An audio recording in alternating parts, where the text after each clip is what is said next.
নমস্কার। আজ বেশ কয়েকটি গল্প আমি তোমাদের পড়ে শোনাচ্ছি। প্রথম গল্পটি পাঠিয়েছে মিহির সরকার। আমার নাম মিহির সরকার। এই ঘটনাটি ঘটেছে আমার ফুফাতো বোনের সাথে। সে ছাত্রছাত্রী পড়াতো। তার একটা ছাত্র আছে যাদের বাড়ি কবরস্থানের পাশে ছিল। একদিন সে যখন ওই ছাত্রকে পড়াতে যায় তখন ওই ছাত্রর মা বলে আজান দেওয়ার সাথে সাথে বের হবে না। একদিন তার খুব তাড়া ছিল, তার জন্য সে আজান দেওয়ার সাথে সাথেই বের হয়ে যায়। তারপর সে দেখে কবরস্থানের পাশে একজন সাদা জুব্বা পরা। এটা দেখে সে তাড়াতাড়ি ওখান থেকে চলে যায়। তার অনেক দিন পর সে ওই ছাত্রের বাড়িতে আবার যায়। তখন সে ছাত্রের মাকে সব কিছু বলে। ছাত্রের মা তখন সব বুঝতে পারে এবং বলে রাত 3টে বাজলে কোরআন পড়ার আওয়াজ পাওয়া যায় ওই কবরস্থান থেকে। তো এটি মিহি সরকার পাঠিয়েছেন, এটি একটি সত্য ঘটনা। দ্বিতীয় গল্পটি শুরু করছি। দ্বিতীয় গল্পটি পাঠিয়েছে মাসুদ কালাম। কেমন আছেন? আমি আমার জীবনে ঘটে যাওয়া একটি গল্প বলছি।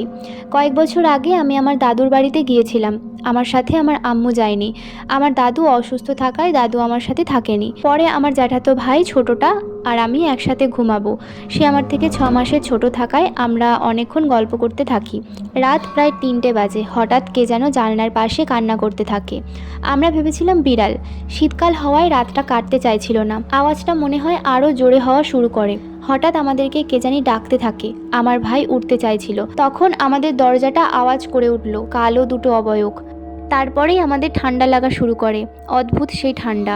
তখন আমরা খাট থেকে ওঠার চেষ্টা করি। আমাদের মনে হচ্ছিল আমাদের পা দুটো কেউ ধরে রেখেছে। আমরা জোরে জোরে চিৎকার দেই, কিন্তু কেউ নাকি শুনতে পায়নি।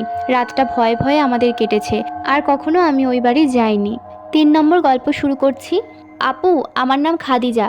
এটি একটি সত্য ঘটনা। আমার বয়স যখন 5 বছর তখনকার ঘটনা। আমরা সবাই একসাথে খেলাধুলা করতাম। তো সেই দিন আমরা খেলতেছিলাম, খেলতে খেলতে সন্ধ্যা হয়েছিল। তো আমরা ভাবলাম এখন বাসায় যাবো। আমরা যখন আসবো তখন দেখি খাল পাড়ে কেউ একজন সাদা কাপড় পরে দাঁড়িয়ে আছে।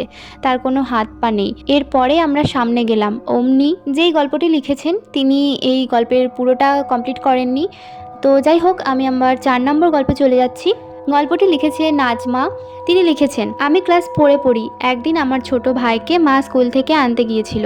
তখন আমি বাসায় একা ছিলাম। ঠিক তখনই আমি বাসায় খাওয়ার টেবিলে থাকা পাতিলগুলোর সপাটে নড়ার আওয়াজ পেয়েছিলাম। তারপর আমি পুরো বাসা খুঁজেছি কে আওয়াজটা করেছে সেটা জানার জন্য, কিন্তু কাউকে পাইনি। আজকের গল্পগুলি কেমন লাগলো আমাকে জানিও।